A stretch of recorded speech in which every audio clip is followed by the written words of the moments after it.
வந்துடுச்சு, குக்கு குக்கு கதை சொல்ல வந்துடுச்சு.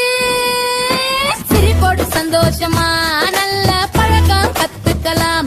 பறவை விலங்கு நண்பர்களோடு குட்டி குக்கு உலகம் போகலாம்.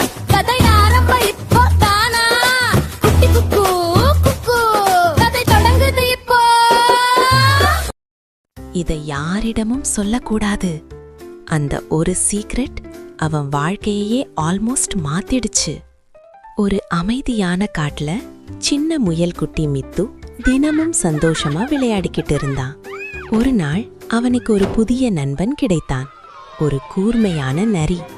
நான் தான் உன் பெஸ்ட் ஃப்ரெண்டுன்னு சொல்லி அவன் தினமும் மித்துவோட கூட இருப்பான். மித்து ரொம்ப சந்தோஷம், இவன் தான் எனக்கு நெருக்கமான நண்பன்னு நம்பிட்டான். ஒரு நாள் நரி மெதுவா சொன்னது, மித்து, ஒரு கேம் விளையாடலாமா? ஆனா இது ஒரு சீக்ரெட். இத நீ உன் அம்மாவிடமோ யாரிடமும் சொல்லக்கூடாது. மித்து கொஞ்சம் குழம்பினான், ஆனா ஃப்ரெண்டு தான்னு நினைச்சு ஒத்துக்கிட்டான். அந்த கேம் என்னன்னா, காட்டோட ஆழமான பகுதி போய் விளையாடணும். அங்க நம்ம நிறைய கேம்ஸ் விளையாடலாம். ஒரு பெரிய கிணறு இருக்கு, நல்லா குளிக்கலான்னு நரி சொல்லுச்சு. மித்து கொஞ்சம் குழம்பினான், ஆனா ஃப்ரெண்டு தான்னு நினைச்சு ஒத்துக்கிட்டான். அங்க போனதும் மித்து வழி தெரியாம தவறி போனான்.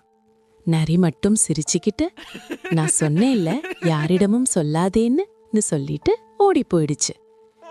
மித்து தனியா பயமா அழ ஆரம்பிச்சான். அந்த நேரத்துல மித்தோட அம்மா எங்கிருந்து வந்தாங்க தெரியுமா?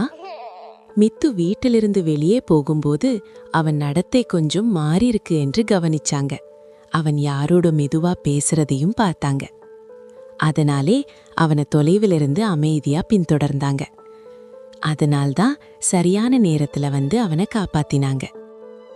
அப்பா அம்மாவிடமிருந்து மறைக்க சொல்லுறவன் நண்பன் இல்லேன்னு மித்து நல்லா புரிஞ்சுக்கிட்டான். அம்மா மட்டும் வரலன்னா, ஐயோ என்ன புலி சிங்கம் ஏதாவது சாப்பிட்டுருக்கோன்னு நினைச்சு மித்து அம்மாவை பார்த்ததும் அழ ஆரம்பிச்சான். அம்மா அவனை அணைத்துக்கிட்டு சொன்னாங்க, பயப்படாத, அம்மா இருக்கேன் இல்லையா? குக்கு, இந்த கதைய முடிச்சதும் ஆந்தை அம்மா சொன்னாங்க, அதான் குக்கு, யாராவது சீக்ரெட்டா வைன்னு சொன்னா உடனே அம்மாவிடம் சொல்லணும். அப்படி சொல்றவன் உண்மையான நண்பனா இருக்கவே முடியாது. இதுதான் இன்றைய குட்டி குக்கு கதை. உங்க நேரத்தை ஒதுக்கி என் கதையை கேட்டதுக்கு குக்குக்கு ரொம்ப சந்தோஷம். நன்றி குட்டீஸ். பை.